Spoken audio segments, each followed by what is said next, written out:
J'ai eu une touche, mais une petite touche, j'avais pas eu l'impression d'avoir un gros poisson. Et subitement, il est parti, et il est parti directement sous le bateau. Et quand il est parti sous le bateau, là, on a vu que c'était vraiment un gros, parce que la canne était pliée, j'avais même peur qu'elle casse. Et mon mari, donc, a mis le moteur en marche, et puis on a essayé de suivre le poisson. Voici le plus gros silure jamais pêché à Lyon, qui plus est par une femme.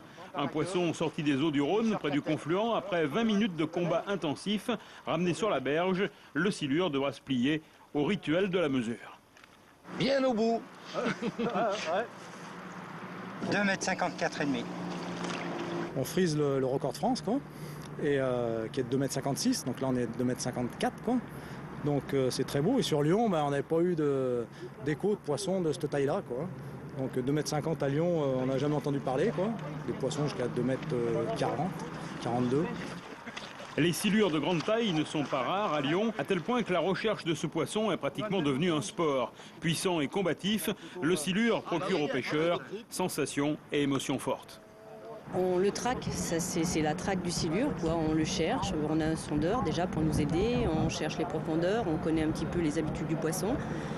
Et autrement, c'est à nous de choisir l'appât que l'on doit utiliser, quoi. Donc ça peut être aussi bien des vers, des encornets, des différentes sortes de poissons. Et aujourd'hui, c'était un gardon.